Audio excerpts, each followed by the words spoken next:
Good evening, everyone, and welcome to another session of Monk Chat here at Empty Cloud Monastery. And so this evening, we're happy to have with us Venerable Ariyadhammika. Venerable Ariyadhammika is an Austrian Buddhist monk who's been ordained since 2005, starting with Pawok Sayadaw in the Burmese tradition. And he's also had training in several other major meditation traditions of Burma. Then in 2010, he went to Wat Pah Nanachat in Thailand, so receiving some experience with the Ajahn Chah style of training. Then was trained by Venerable Agachitta in Malaysia. And a few years ago, he took over Sasana Rakkha, so one of the major monastic training facilities located in Malaysia. So this evening for our monk chat, we have a topic of building community, subject of how to establish communal harmony, particularly within the monastic context. And for this, we have a series of questions which were submitted by monastics prior to the session. So the questioners are not able to be personally present during this live stream, so I'll be asking the questions on their behalf. And also viewers are welcome to type in questions in the comments section, and if we have time, we'll also take whatever questions are provided from the audience. So we can go ahead and welcome Venerable Ariyadhammika. And whenever you're ready, Bhante, we can go ahead and get started. Okay, good evening, everyone. Right. So maybe we can start with the three Namo Tassas, and then I'll get started with the first question. Okay. Namo tassa bhagavato arahato samma sambuddhassa. Namo tassa bhagavato arahato samma sambuddhassa. Namo tassa bhagavato arahato samma sambuddhassa. Buddhang dhammang sanghang namassami.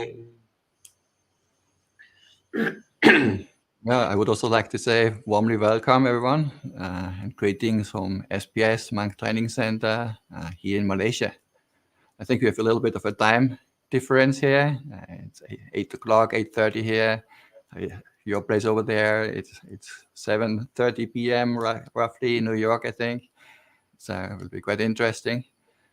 And so, yeah, I would also like to say this topic that we have today about building community, harmony in the Sangha. It's a topic that's actually very dear to my heart. And maybe just a short anecdote. What happened to me, or one interesting encounter I had while staying in Thailand from 2010 to 2013. And as some of you will probably know, in the Ajahn Chah tradition, there's this annual event in January, on 16th of January, which is a huge remembrance day, or a few days actually, where monks as well as monastics come to Wat Nong Pabong to practice together, to listen to the Dhamma, and bring back the memory of our beloved teacher, Ajahn Chah. And yeah, usually huge crowds of people, and people go over there to stay overnight on the main day, and then just camp out in the open somewhere. And there's also the tradition that we practice all night. So on the main day, there will be Dhamma talks all night, but also you can go back to your place and meditate somewhere in the forest. So it's a very wonderful event.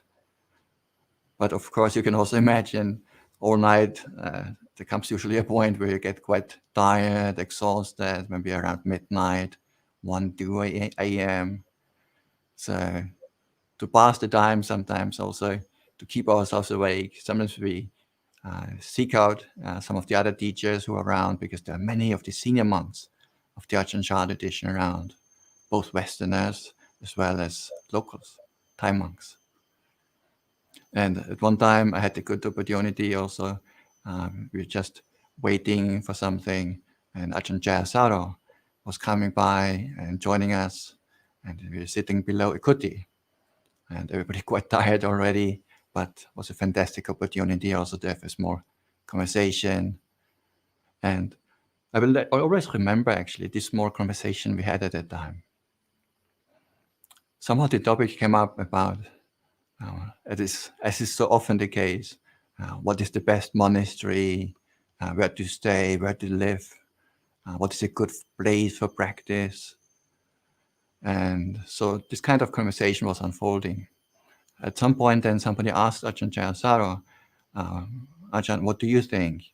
How to identify a good place for living long term. And what he said, I found very interesting. He said, look for harmony. Look for harmony in the community. And that's such an important aspect, because often we think a beautiful place, or maybe good food, good supporting conditions, or all the nature, something external often the mind will identify. But then actually what he highlighted, harmony, is such a major contributor to well-being, especially for long-term well-being. And I would say, if you ordain somewhere, and this is also the tradition here in SBS, where there's an expectation that you stay at a place for a number of years, maybe even for the first 5 years. There can be times on and off where you visit other monasteries, but you always come back to your mother monastery and continue with your training.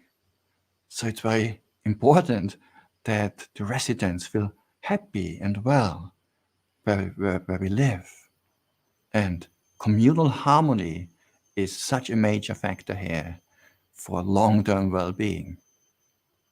I would even say it almost doesn't matter the external conditions, whether it's a big place, a small place, support.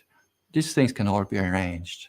But if you don't get along with your peers, with your co-monastics, with our Kalyana Mittas, it will be difficult to stay on the long term. So this seems to be really a major thing to look out for, I would say, when also looking for a place to stay long term. And this principle, I would even extend, applies not only to monasteries. It's the same when you look for a job, Even though maybe in the short term, even if they pay very well at a certain place, you might feel okay and happy. But if there's a lot of strife and quarrels or disputes going on the long run, people will move on and might even choose, a place that is less well paid and an occupation that is less paid, but where you feel connected, where you feel well, you get along with each other.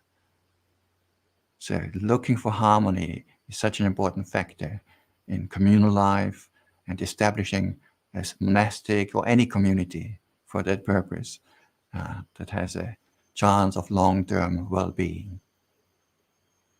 So I will always remember that small little encounter and that highlight by Ajahn Jayasaro at the time. Okay. Well, thank you, Bhante, for that wonderful anecdote to get us started. So I'll go ahead and start with the questions that have been provided. So actually the first question on the list is, what are the main differences in challenges when establishing a community in the East versus in the West, based on your experience?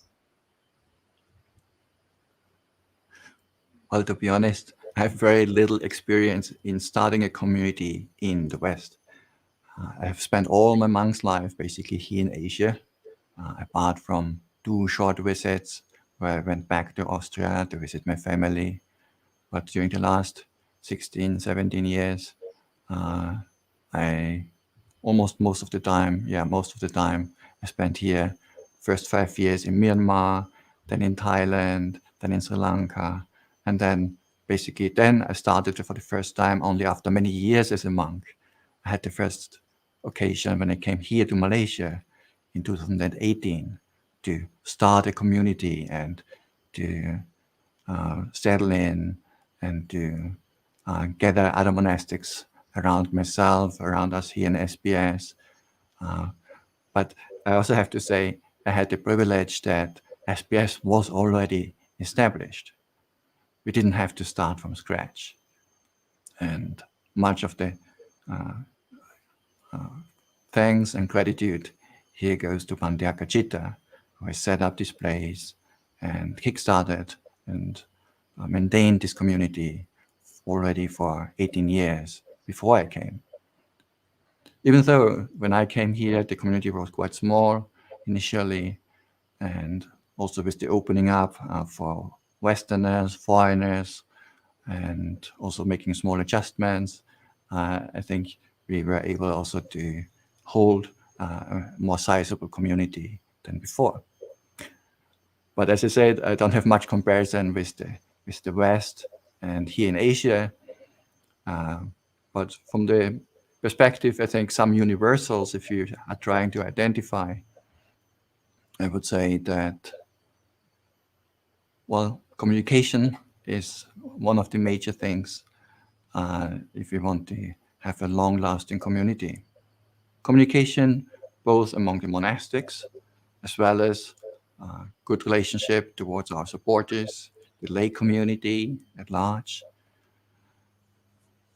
There's a saying, if a community, or you can compare it with a bird, if a bird wants to fly high, it needs 2 wings, right? Likewise, any community, if it wants to prosper, to be successful, to grow in the Dhamma, it needs 2 wings, the Sangha and the lay community. And they are both very important. And if there's an overemphasis on one or the other, there's some aspects that will probably suffer. Even though here as monastics and as a monk training center, SBS is a monk training center, not just an ordinary monastery where we just live and practice, but there's a special emphasis on monk training. So the community will naturally circle around this theme. And I think it is important that any community, that it's clear for all residents, what are we here for? Of course, in one sense for Dhamma practice, for meditation, for Dhamma studies, but even there can be different emphasis on different communities. So this is one aspect. So it is important, I think, also for the community leaders or the senior monks often to communicate what is it that this place is meant for, so that people who come already in advance know what to expect, so that otherwise you might run into situations where people come only for meditation, but they want to have like a meditation retreat, but then you are setting up a place that is more focusing on study, or maybe study and practice combined, like what we're doing here in SPS. So if somebody just wants to meditate only and like a full-time retreat, then they might feel uncomfortable. So communication is important of what you're doing and inspiring also fellow monastics as well as the laity towards your mission, so to speak, towards their goal. And I think the ultimate goal for all of us has to be the attainment of Nibbana, of course. Okay. So differences is hard to say between Western and Asian communities. In terms of support, certainly there are differences, but I think the core principles are pretty much the same. Okay, well, thank you, Bhante. The next question In Western monasteries, there's usually an anagarika and samanera period to prepare monastics before full ordination, which usually winds up being 2 years or a bit longer. And this is considered quite important as it helps to prepare people for full ordination and also helps to figure out who's actually interested in monastic life and who maybe has unrealistic expectations or ideas about what they're getting into. But this doesn't seem to be the case at SBS. At SBS, it seems that there's only a very short period of time before full ordination. So this questioner is asking, why is it that there's not a substantial preliminary training period before full ordination? Are there pros and cons to this model? So what are your thoughts on this? Yeah, I find it a very fascinating topic on my own. And it's something that I and also others, our community, are regularly coming back to discussing pros and cons of these different systems. And currently we are having an in-between model. It's not that people can just show up at SPS and straight away get ordination. And we treat basically each individual as an individual. So depending on the person's background, how long is he already in the Dhamma? Since how long is he determined to ordain? Since how long does he practice? What's his background? Has he stayed at different monasteries before? This is one consideration. And then also, how well does the person, is he able to integrate himself in our community? But you see, I don't want to make this a qualifier or disqualifier for ordination. And the reason is very simple. I always try to take the Buddha as our guide and look back, what was it that the Buddha emphasized in this regard? And there's a very curious incident that we find in the Vinaya texts, which was during the rainy season retreat at the Buddha's time. At that time, the monks, of course, would emphasize on practice.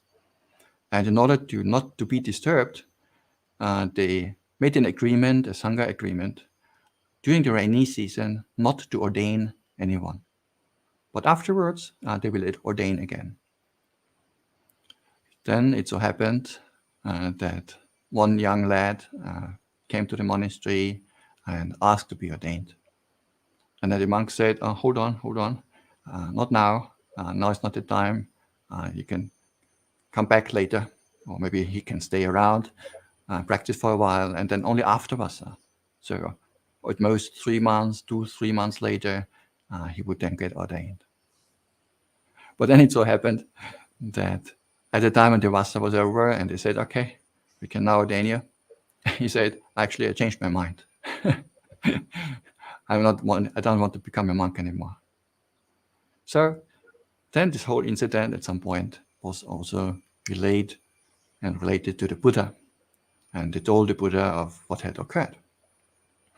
And the Buddha, rather than saying, and that's the interesting part, rather than saying, oh, very good that he had to wait, so we can see he's not determined, he's not committed enough, good we didn't ordain him.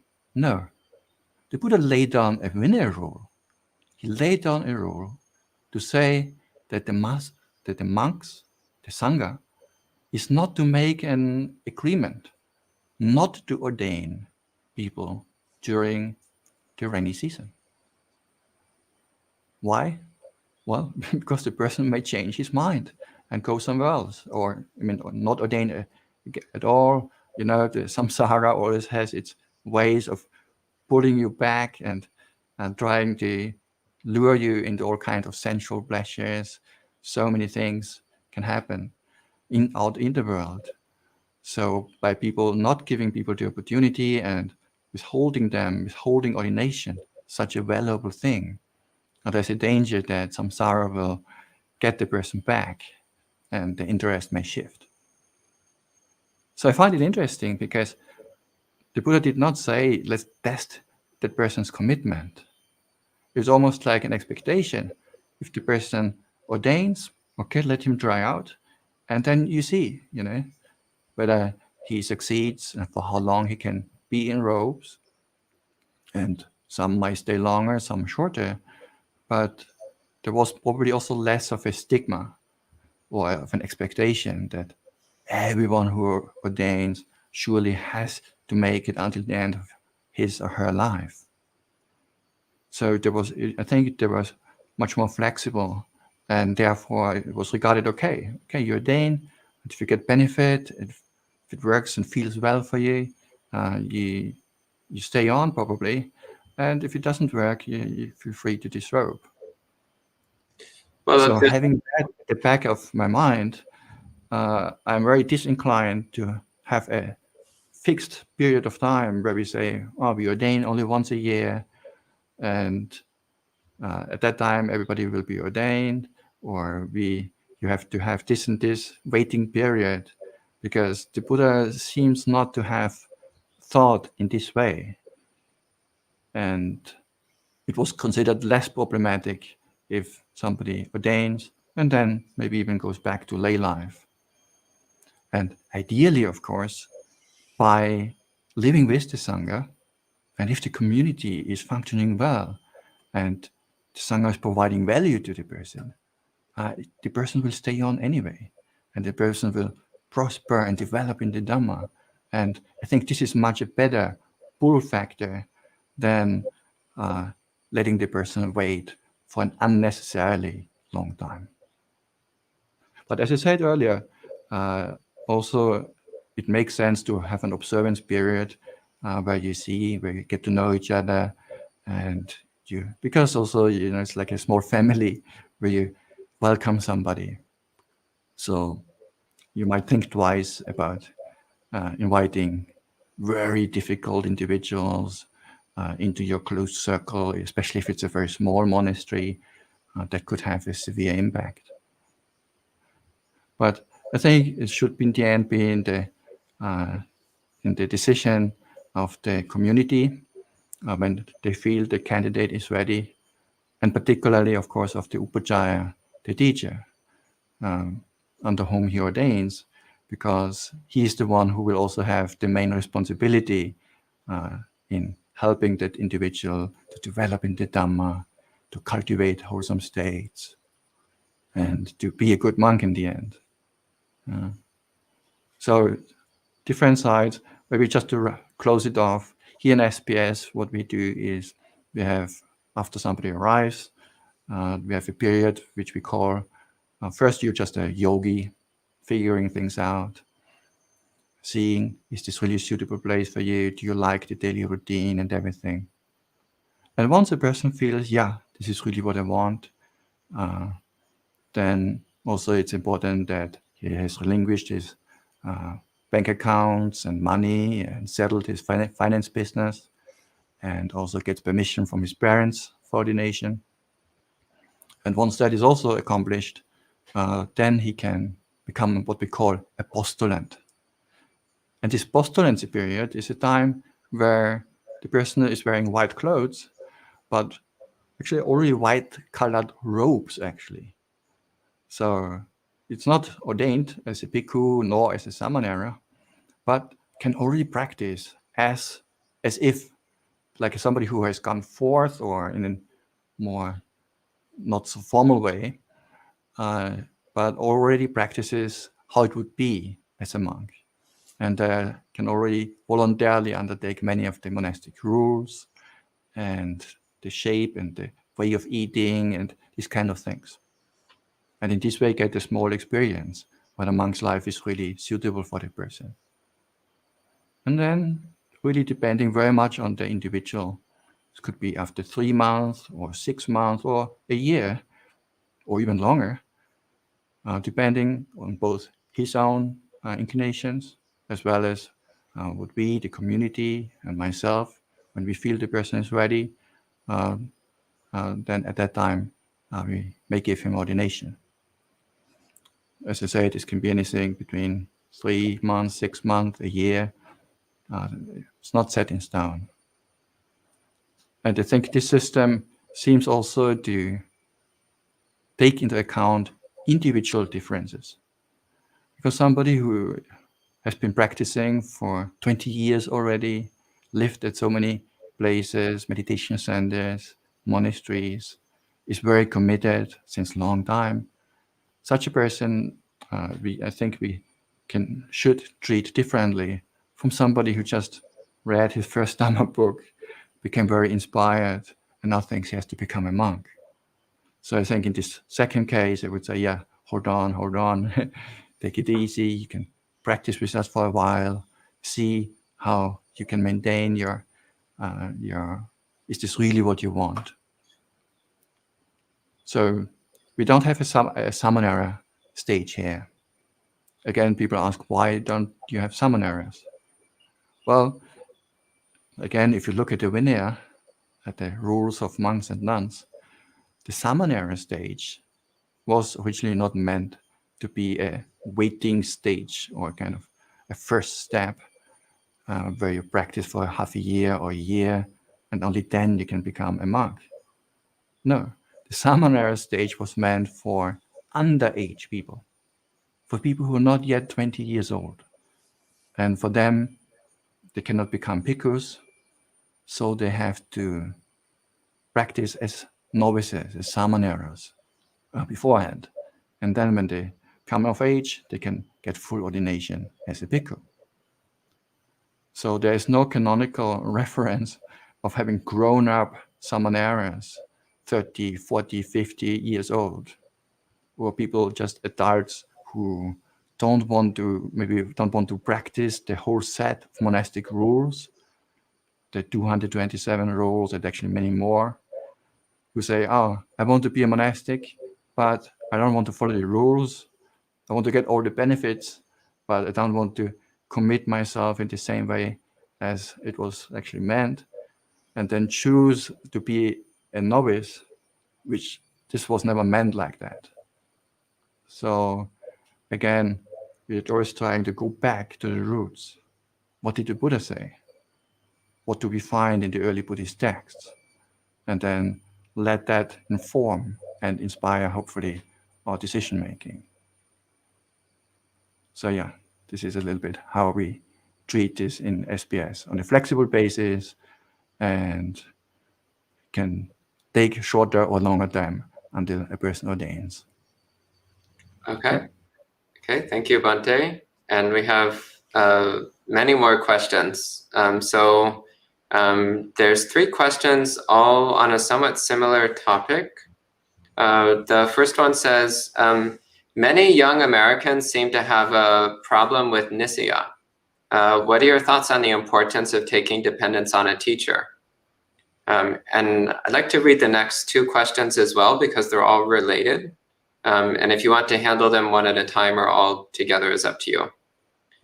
Then the second similar question says, for those who have a difficult time with hierarchy, do you suggest modifying the terms in which this relationship takes place, or do you recommend sticking to tradition? And the third question is, what do you suggest on how to explain the purpose of hierarchy in a way that doesn't conflict with the Dhamma and doesn't produce the conceits of superiority or inferiority? So 3 related questions. Yes, what are your thoughts on this topic? I think we can just start out again with the same principle.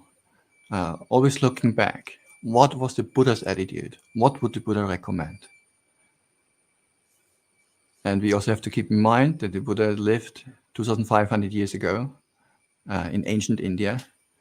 And sometimes when we think what is the right thing to do or what would the Buddha do, we should not think of the Buddha as if he were maybe a 21st century Westerner. So the Buddha's mindset and his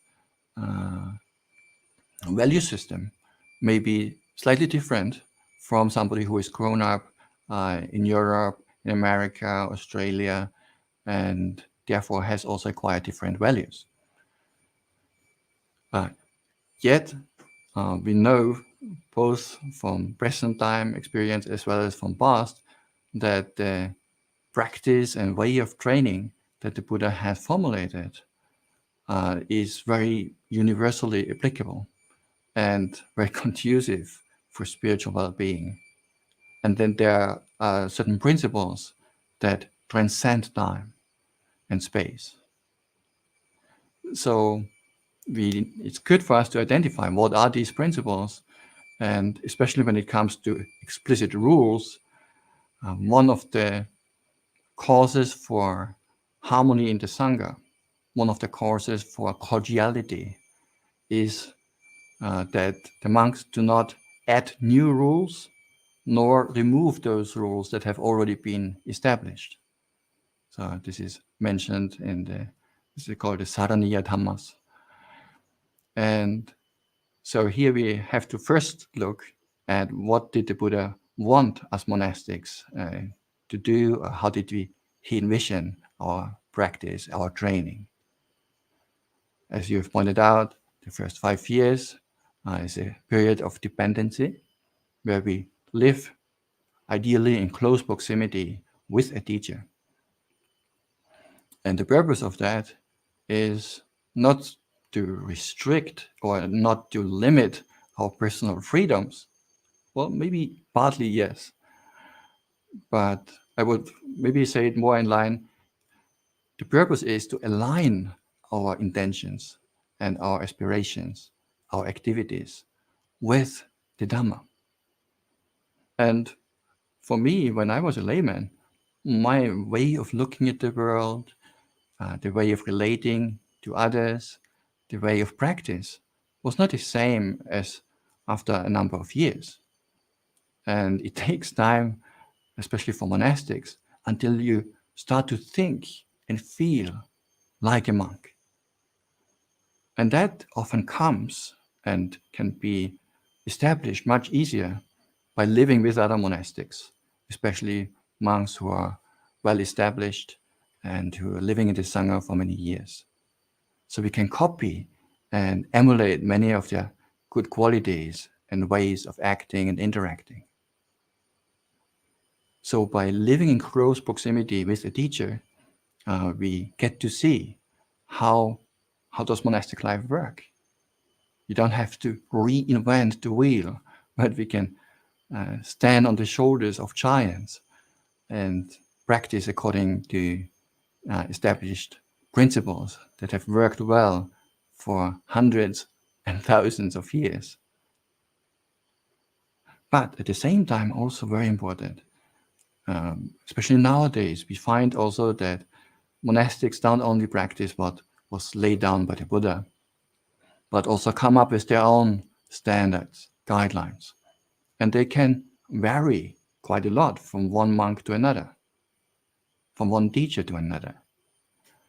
And there I think it's important that when seeking out a guide, a mentor, a teacher, to try to identify one that suits also your personal inclinations, your personal character, of whom you can get along well with, and who is maybe also able to accommodate some of our justified attitudes, wishes, ways of thinking, and in this way can balance on one side the tradition, the heritage that we have from years back, generations back, but also not throwing them completely out of the window, also at the same time embracing that times have changed and embracing open-mindedness, and especially I would say in a Western setting, which tends to be much more equalitarian and not so much top-down, that is still within the framework of the Vinaya. And it's actually quite interesting that in the Vinaya itself, there is no much emphasis on hierarchy. This is something that has developed in traditional Buddhist countries or Theravada countries very strongly. You find that probably in Thailand, but also in Burma, Sri Lanka, whereas there's a much more of a hierarchy difference between the seniors and the juniors. But you feel that much less strongly in other traditions, other countries, but even in the Vinaya. Many people don't know, but the Vinaya texts, they don't speak of an abbot. The institution of an abbot is a convention. It's not found anywhere in the Vinaya. So according to the system that the Buddha has set up, many of the important decisions should be made by the community as a whole, not just by the senior monk alone, whatever he thinks is right. And that, I think, is very important, because no one individual always knows everything.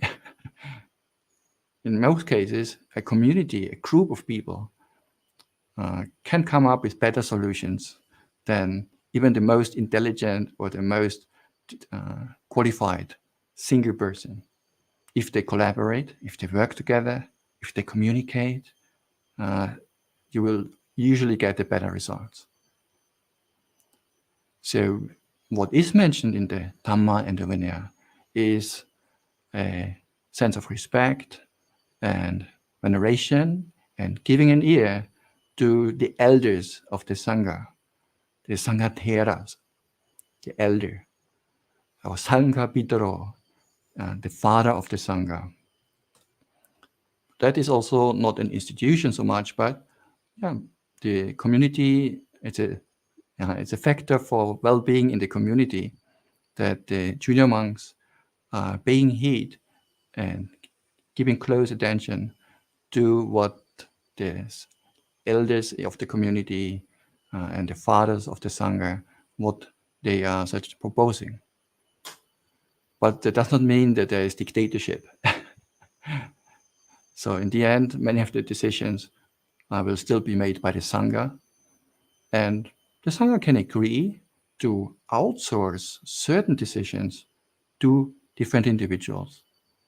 And that is also helpful in practical terms, that not for each small matter we have to have a Sangha meeting.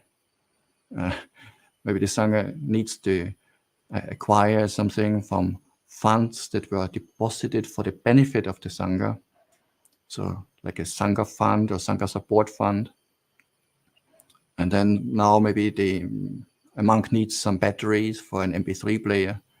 So if for each of those things you have to have a community meeting, there's probably no more time for meditation.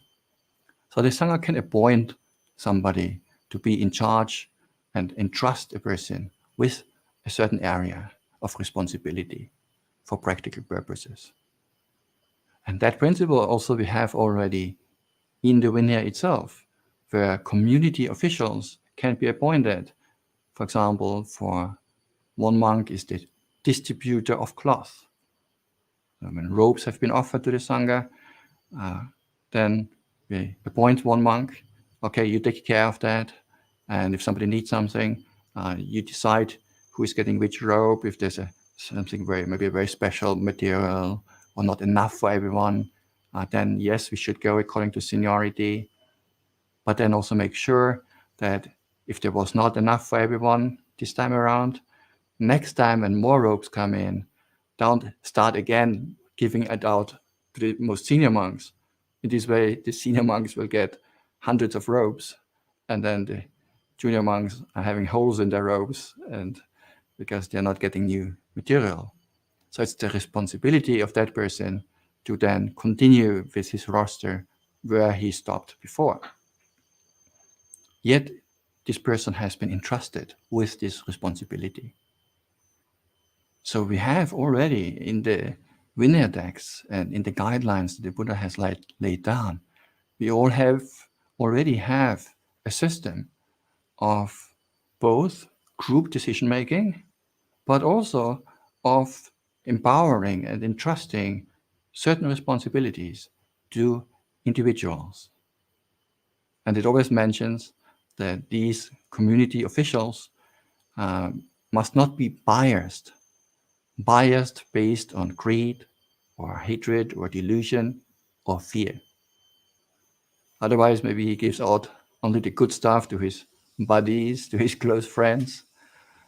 And if he doesn't like you, well, no way you would get razor blades or something more special.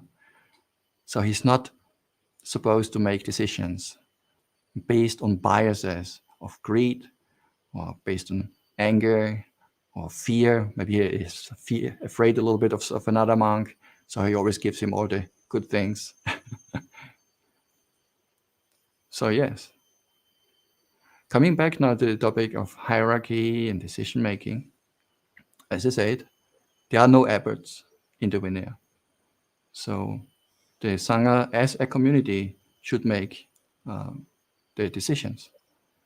And then there is something else, which is the relationship between the teacher and his disciple. And yes, the teacher can demand certain actions or can prohibit certain actions of his disciple. And like in some extreme cases, maybe a junior monk frequently goes to visit families, spending a lot of time with lay people, doesn't practice, going shopping, handling money. So surely the teacher should have a look over his shoulders and provide correction if it's necessary. Or close association with women. Maybe not even thinking much about that. It could be not with lustful intentions, but nonetheless very close association with lay women. And in this way, people might look at that, people might notice that and ask themselves, what's the business of this monk with this girl? Even between monks and nuns, also similar perceptions can arise. When people notice that monastics are very close with the opposite gender, some people might find it questionable. And so the teacher is the role then of the teacher to remind the monk, it's not only what you do affects not only your personal life, it's also we have a consideration for the Sangha at large. Because it only requires often one monk doing something wrong, and then people will say, these monks, these monastics. So, and this principle of paying close attention to criticism or feedback, the Buddha himself was very receptive to that. And we can see that the Buddha actually formulated many of the rules that we find in the Vinaya and the guidelines in response to people criticizing the monks for something. So often the Buddha didn't start laying down rules in advance, but only once people criticize the monks for doing something, the Buddha will lay down a rule. For the sake of harmony again. Because we depend on our supporters. So if the lay community looks down on the monks or gets fed up because of improper behavior, and it might be just a perception.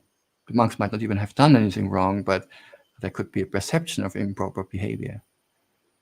Even then, the Buddha would often lay down or give a rule or give a guideline. A classic example is, for example, that in ancient India, there used to be, and there probably still is, a belief that the earth itself, the earth is like a single faculty being.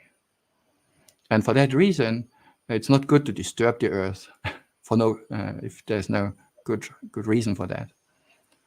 So at that time, when the monks were building kutis, one of the monks made a clay kuti out of earth.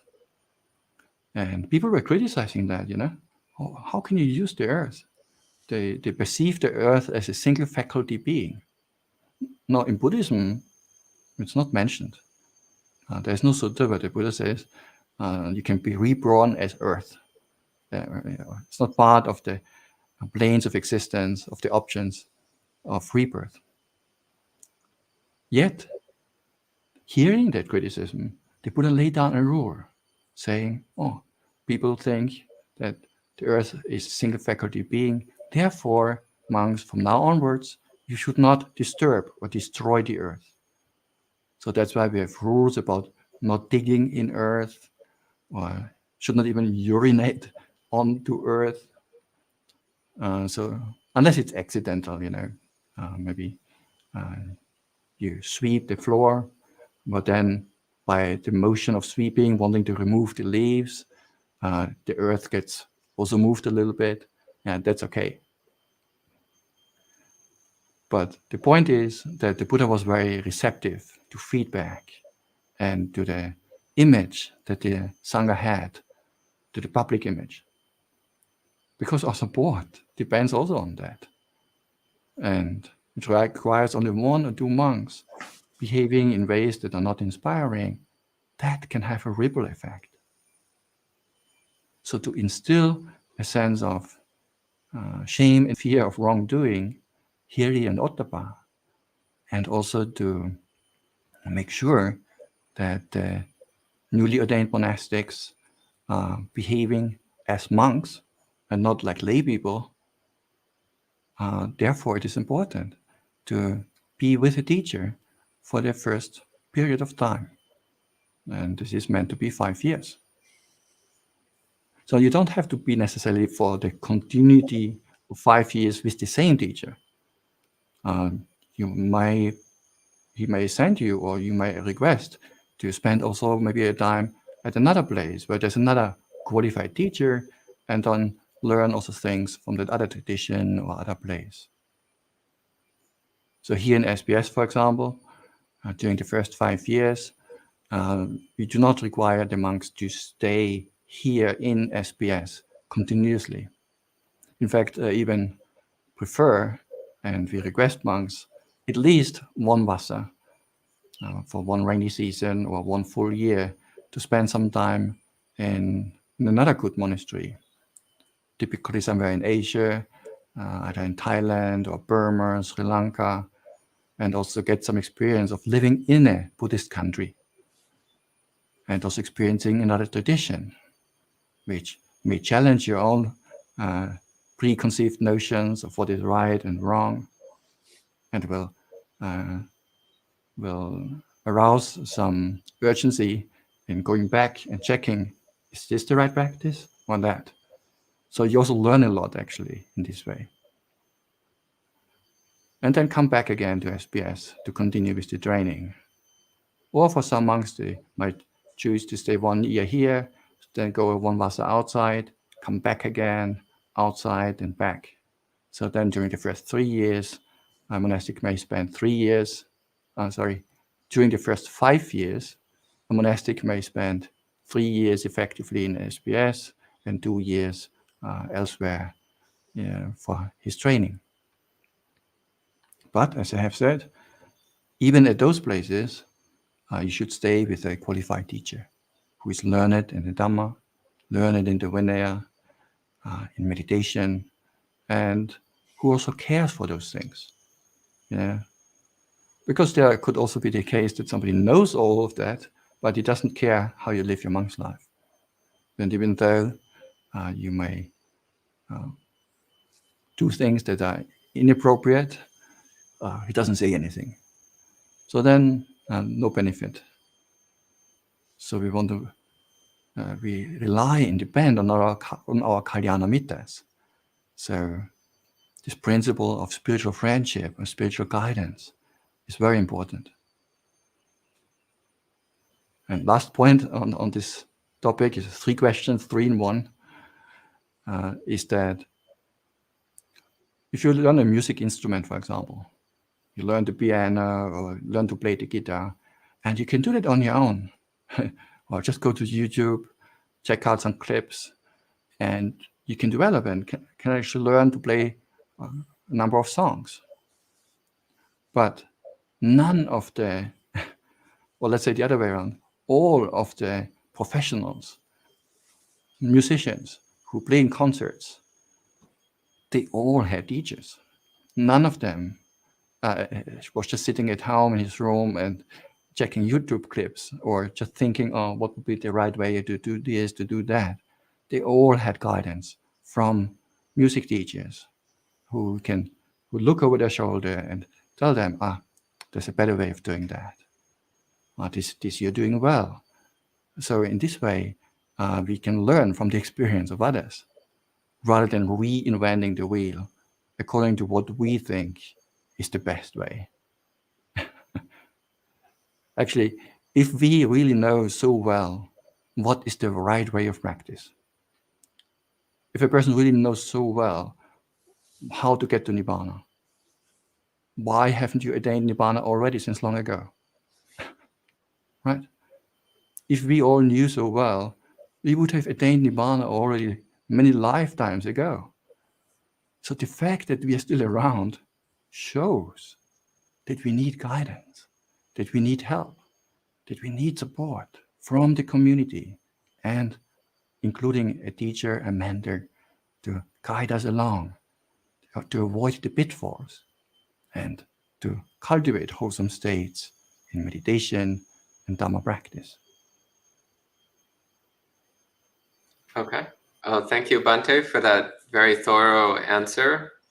Another question from the list.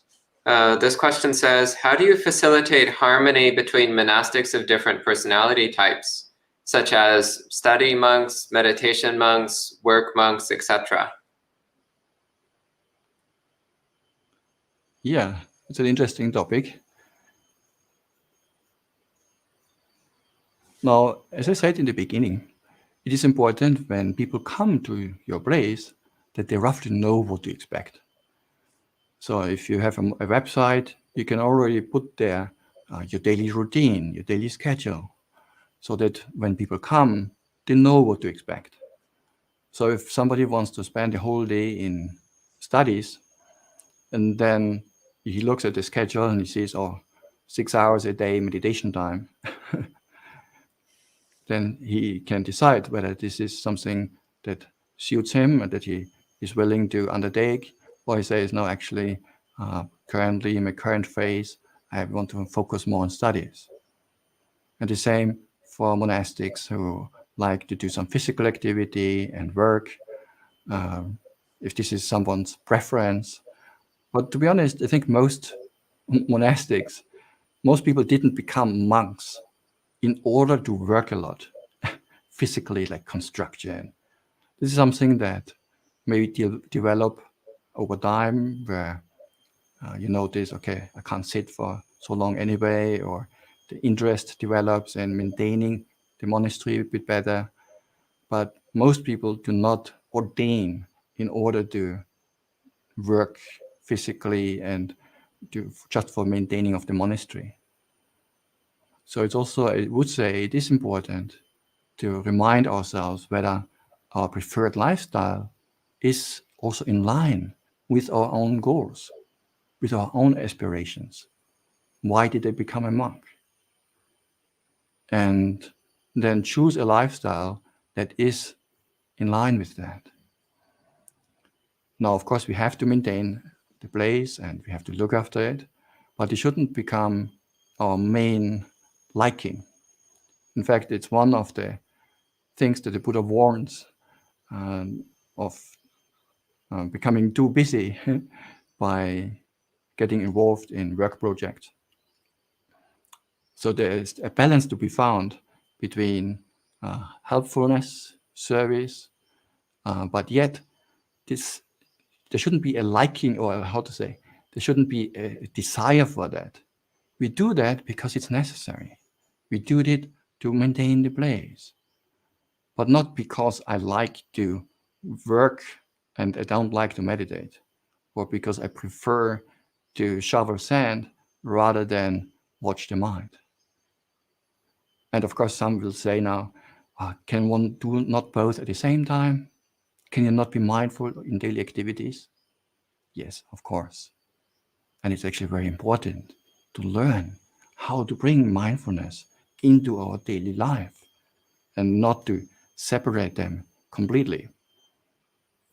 So it's not when you get up from the meditation cushion, you leave the mindfulness on the cushion and then do all kind of other things without mental clarity, without mindfulness. So yes, we should keep the mindfulness going. At the same time, also the daily life practice should not be seen as a substitute for the formal practice.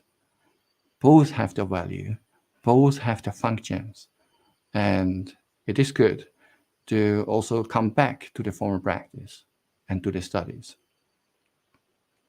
So first point, getting our goals aligned with the Buddha's teachings. What did the Buddha have to say about that? Can I find a sutta, a discourse, where the Buddha maybe speaks about this topic? And more often than not, there is probably, because the Buddha was a very prolific teacher, not like a one-trick pony, just one method that suits for everyone. So there is a variety of practices that we can do. So as long as it is within the framework of the Dhamma, of the Vinaya, we can have an emphasis more on study, more on practice. Some, as you say, might also be very willing and happy to help out and work in maintenance. So that's all wholesome and okay, as long as it's within certain boundaries and within the balance is not going more to non-Dhamma activities. The balance and the emphasis should always be, in my opinion, on as closely as possible matters related to practice, study. Yeah, that's it. Okay, thank you, Bhante. And another question on a rather different topic. This one says, when young people in the West talk about liberation in a Buddhist context, they often seem to be confused about the difference between external liberation, such as breaking free from patterns of social injustice, and internal liberation from one's own defilements and delusions. Is this something you've encountered? What are your thoughts on how to address this? That's a quite fair and pertinent point, especially nowadays.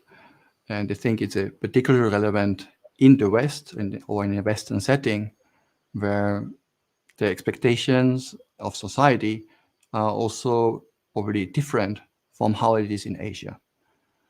And people will probably approach a Western monk much more often than an Asian with this more contemporary and also issues coming up in society and social justice, and ask the monk's counsel and opinion, or even want him to participate in this or that activity to that end. And here it really depends largely on the monastic to find a balance and to know what is his scope and what is his domain.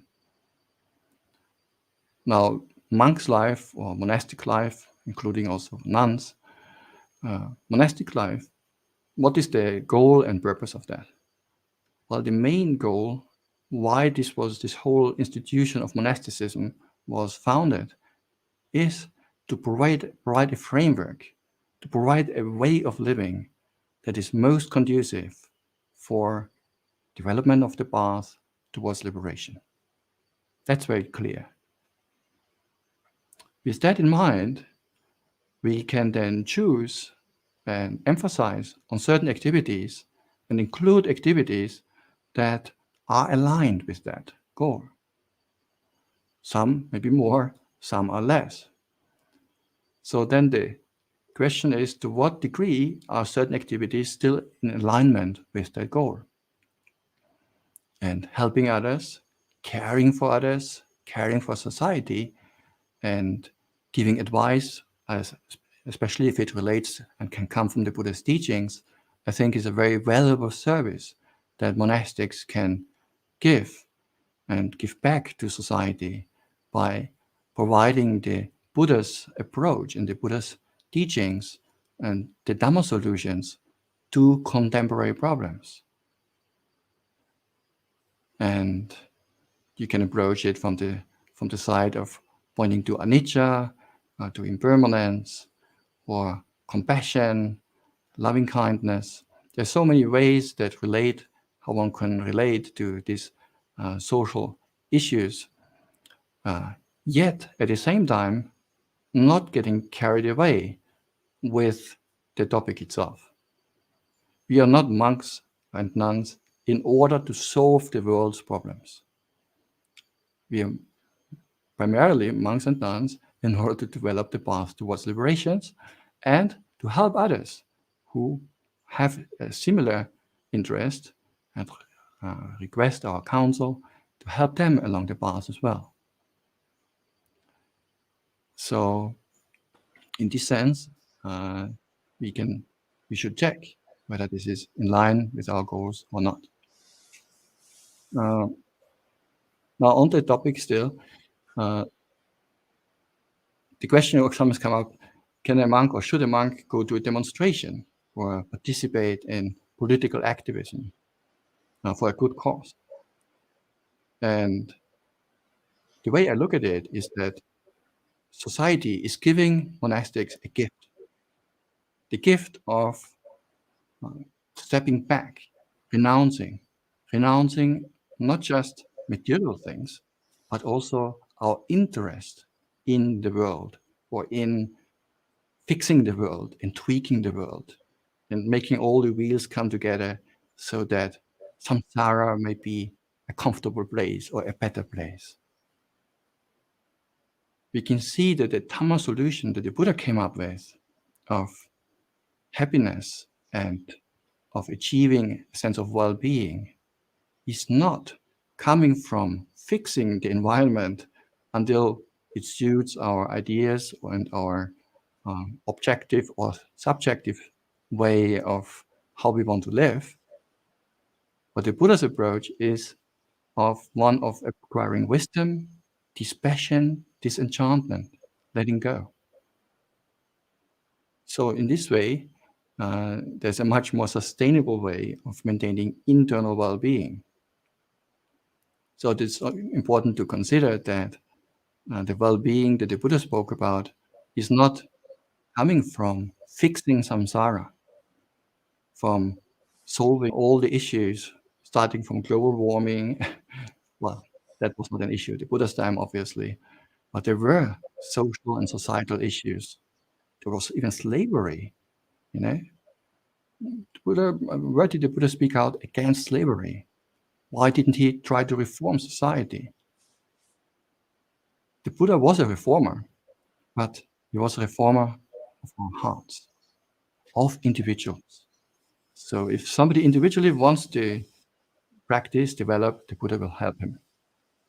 But there's nothing you can find where the Buddha would go out to society and or tell the monks to go out to society and fix their issues or to demonstrate against war or whatever.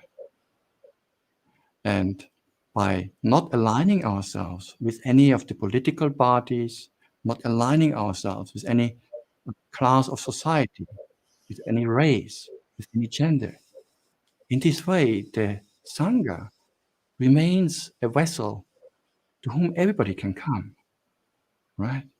Because I'm not affiliated with any political institution or nor with any other group. So they can come and seek out our counsel. But once we identify ourselves as pro this, counter that, you already lose half of society because they put you now into the category, he's against me. Or these monks, the Sangha, they're in this camp. So I think it's important to maintain our sense of neutrality and objectivity and not to be too heavily invested in, especially into these very emotional topics and very topics where society is already split in half or in whatever proportions. So we can still offer our advice and counsel from the Buddhist perspective, share suttas or Dhamma aspects, how they relate to the issue at hand, but without ourselves being involved in the nitty-gritty of that. Like any leader, you step back and you give an overview, you outline the principles, but you're not getting involved in the day-to-day work of that. We also have our day-to-day work to do, which is the study and practice of the Dhamma Vinaya. So this gift that we have been given by society to step back and mind the cultivation of our mind and develop the mind, this is a very precious gift.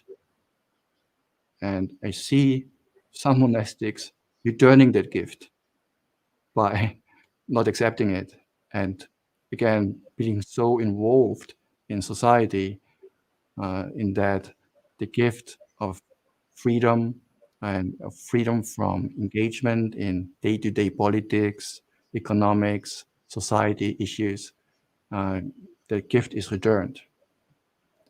So I think the emphasis should be on cultivation of the mind and also out of compassion, help others do the same.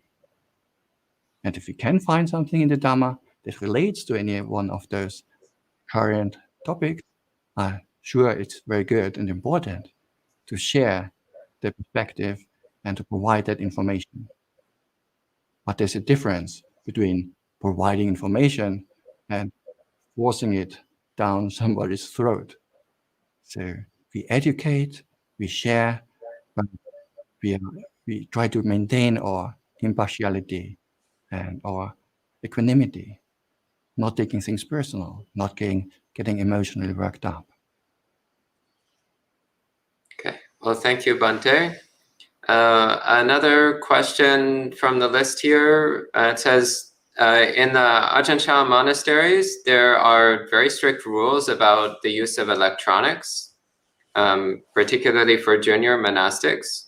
What are your thoughts on limiting the usage of electronics and internet access for junior monastics? Yeah, that's an ongoing topic. I think in every monastery these days to find a way of navigating on the one side, being able to make use of electronics for wholesome, beneficial studies, Dhamma studies, for example, and sharing. At the same time, also trying to avoid the pitfalls that often come along with it. So different communities will draw the line differently, to what degree and what level they allow or encourage the use of electronics. Here in SPS, what we are doing, we are a monk training center. So we are not a retreat center, nor a study center. So study and practice is kind of equally important to us.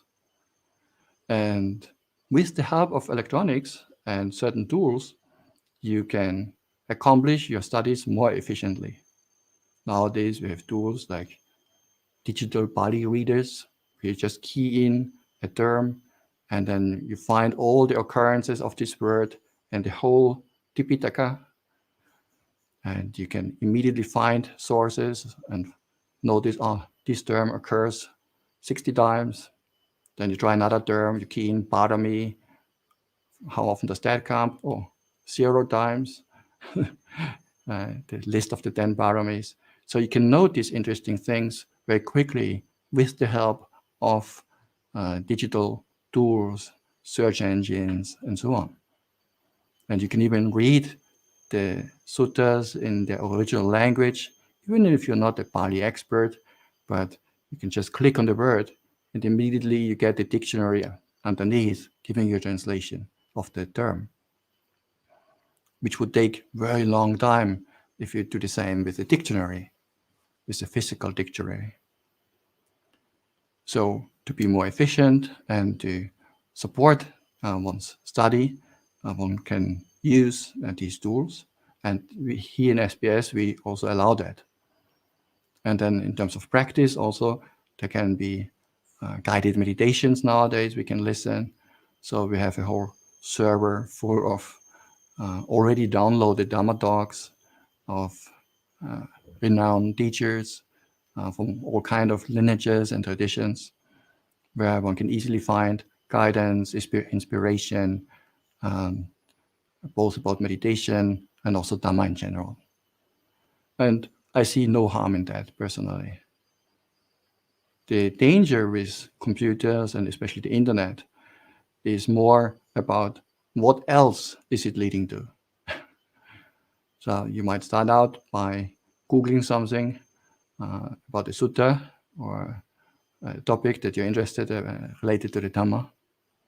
And before long, you're sidetracked by an advertisement or by another clip on YouTube, even though you were looking for a Dhamma talk, but then there's some funny videos or other content.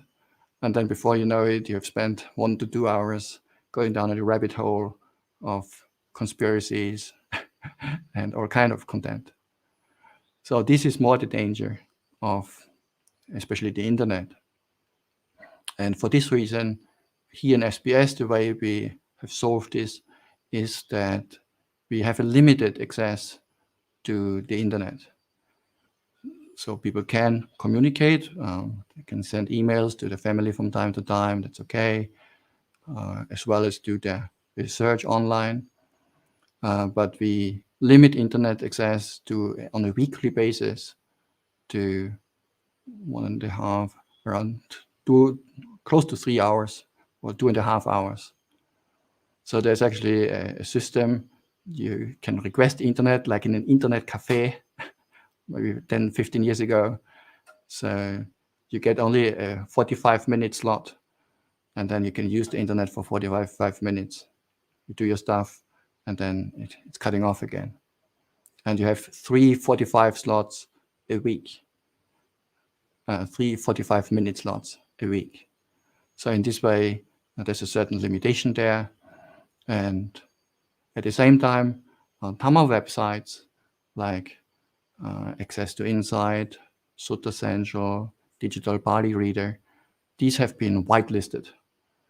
So the computers in the office and the library, they can always access, even without your personal internet quota, you can always access these specific Dhamma websites, also some of the discussion forums. So because that is benign, I would say, and can be quite supportive for your studies and your practice. And so we don't try to cut out all technology. As I said, we are a monk training center here. And one aspect of training is how to skillfully make use of digital media for our study and practice. And I've experienced myself and also seen among other monastics that even if you're locked away from internet completely for a certain period, maybe a year, 3 years, it doesn't solve the problem. If it's not coming from yourself and if it's only enforced from outside, as soon as the monk goes somewhere else and then suddenly gets his phone or easy internet access, he will then spend night and day doing what he was not supposed to do in SBS. So rather than limiting completely internet access, we try to develop a wholesome attitude towards it. And the monastic over time is learning how to use the media, internet, technology for skillful ways and reduce and avoid using it for things that are not related to the Dhamma. But it is an ongoing issue, I think even an issue for many monasteries, because if you don't limit it at all, people will just spend night and day on the computer or on the internet and might neglect their practice. And if you allow, if you prohibit it completely, then also you lose out a little bit on the opportunities that would exist and on the useful ways of using technology. And especially nowadays for Dhamma sharing, even in our conversation we're having right now, we're making use of technology again. So computer, internet is like a tool. It's like a knife. Is a knife wholesome or unwholesome? Well, neither. Depends how you use it. So one can use a knife to carve a beautiful figure or a Buddha statue, or one might use it to stab someone. but the knife itself is not wholesome nor unwholesome. Likewise, technology, computers, phones, in themselves are not wholesome or unwholesome. So it depends how we use them. And this is again where the training comes in, where we, over time, maybe with the help of the community or one's teachers, one hopefully finds a way how to navigate that in a skillful way. Great. Thank you, Bhante. Maybe if you do have some questions on the list that are more related to community and communal harmony, we can focus more on these kind of questions. Yes. So there's one here asking, is there one particular sutta or teaching from the Buddha which has come to mind the most for you when navigating community life? Yeah. One is a difficult question because a few come to mind usually. Just a bit earlier, we were speaking about community life and the importance of harmony in the Sangha. And then there's a very important discourse. It's called the Kosambhya Sutta, Majjhima Nikaya 48, where the Buddha speaks about principles of cordiality. And these principles are meant to create endearment and respect. And they are conducive for cohesion, and they lead to non-dispute among the Sangha members. So the Buddha here outlines 6 principles that lead to harmony and cordiality among the Sangha. The first one is one practices bodily, verbal, and mental acts of loving kindness towards each other. So the mental loving kindness, to wish for the well-being of one's co-monastics, then also manifests in verbal acts of kindness, kind speech, as well as physical acts of kindness like service, giving a hand. If somebody carries something heavy, you're not waiting until he says, can you help me? You immediately go there, give a hand. Or if a monk comes, a senior monk comes and they see him carrying a shoulder bag, I would go and take his bag from his shoulder and carry it for him, prepare a drink or a cup of water. So it's a physical act of loving kindness. So this is helpful and conducive for harmony and cordiality in the Sangha. And also, second factor that is mentioned, that the gifts and gains that have been obtained righteously by the Sangha members, even the content of one's alms bowl, the food, they share among each other.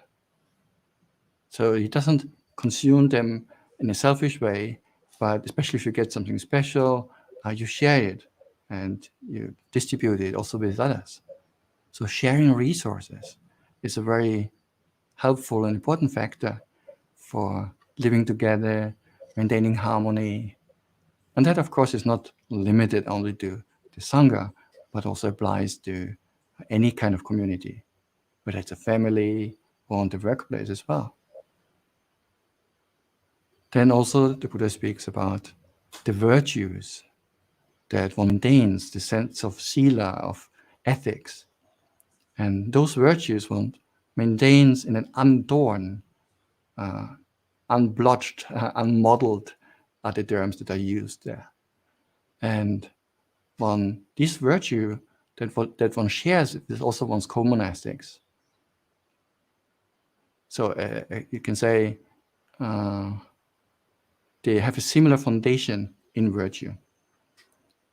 Because if some monastics maintain a high level of virtue, and then others are not caring about the Vinaya, about the monk's rules, or just also other ethical standards that the community has agreed upon, then there will be very likely strife and quarrels and disputes. But if they have a common basis in virtue, like a smallest common denominator, where all agree upon.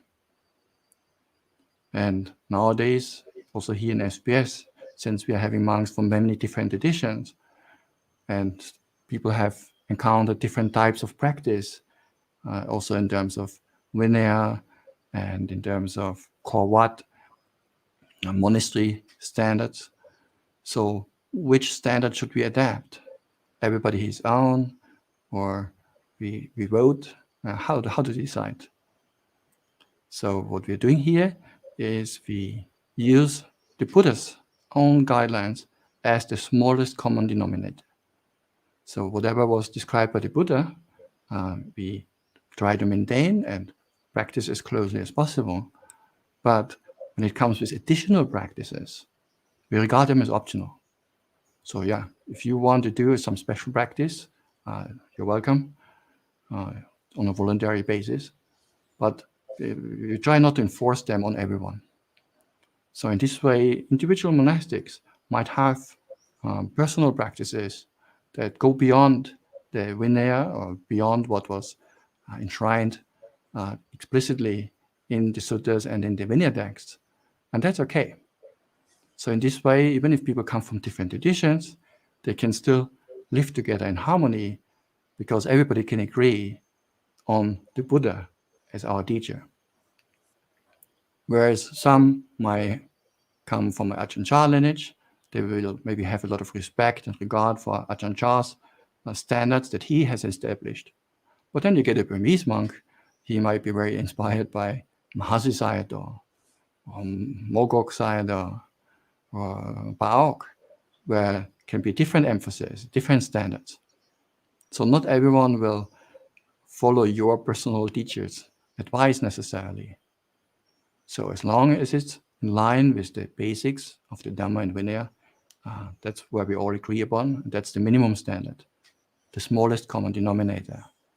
But then if there are other practices that, even if they're not explicitly mentioned, but also not contradicting any of the teachings of the Buddha, people are free to explore those as well. So in this way, different standards and practices can be incorporated. Coming back to the sutta that you asked about, another aspect for living in harmony is also that they have a common view. They share a view on the Dhamma. They dwell in a view that is noble and emancipating, the sutta says. And then acting on account of this view, of course, samadhi, leads to the destruction of suffering. So it was also important that a community has a common basis also in Dhamma and in their way of understanding the Buddha's teachings.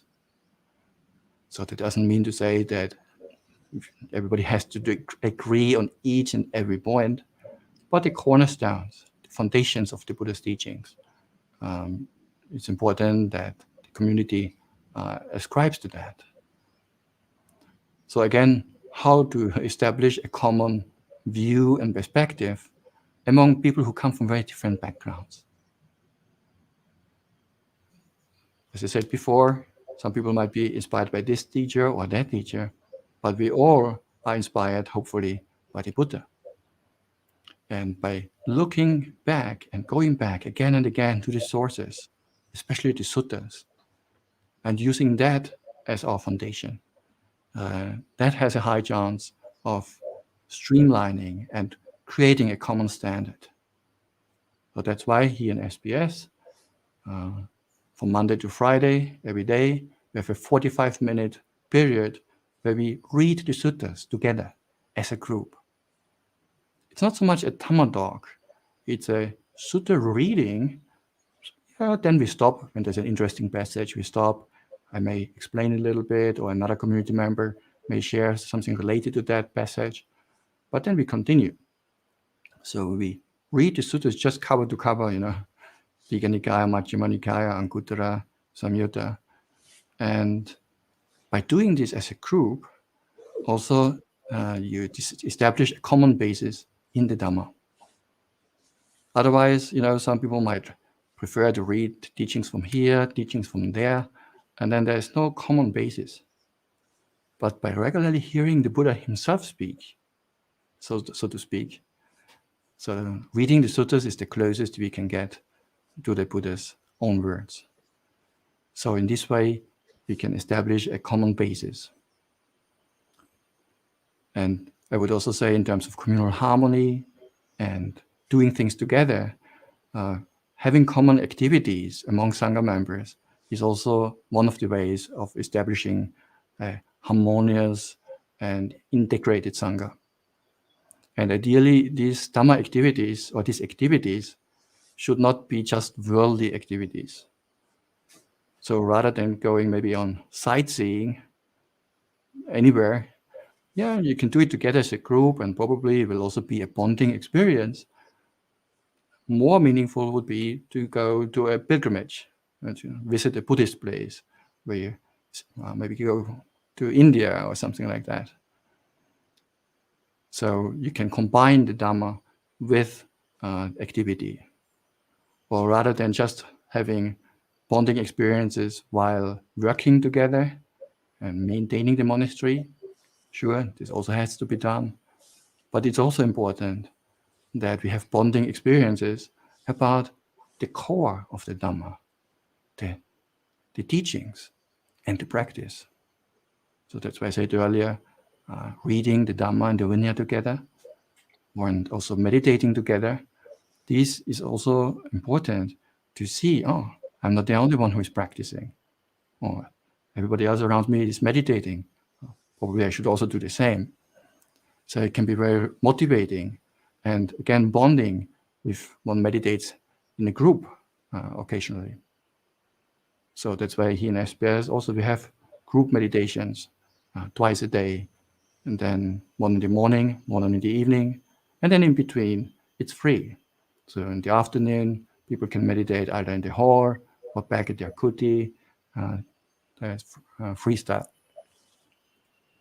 So in this way, we try to combine the formal aspects as well, then also giving at the same time liberty and freedom for individuals to explore their own lifestyle, their own preferences.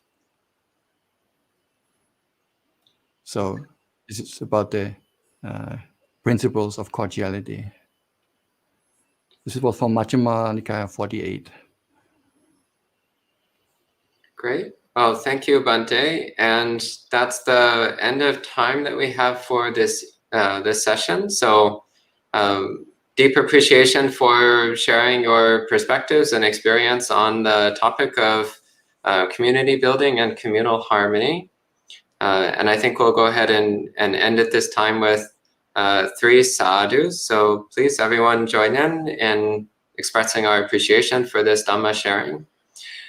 Sadhu, sadhu, sadhu.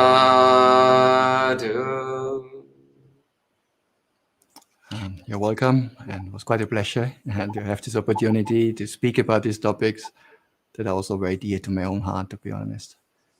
And maybe just to add on to the sutta I shared earlier, you might also have a look at Majjhima Nikaya 104, which is the Samagga Sutta, and also Anguttara Nikaya 7.23 and Anguttara 6.22. These are also suttas that relate to the same topic. There's the principles of non-decline. So there's so much value in the Dhamma, and this is really the heart of the holy life and the major benefit that we have of having a community where we can interact and learn the Dhamma from each other and then practice and strive towards liberation. Great. Well, thank you, Bhante. And to all those watching, please continue joining in with our live stream. So we have bhikkhus and bhikkhunis from all different traditions offering Dhamma teachings several times a week. So please continue joining in. And also feel free to check out Venerable Ariyadhammika's own YouTube channel and the Dhamma sharing that he does there on a regular basis as well. So we'll go ahead and end at this time, and we'll see you all next time. Thank you.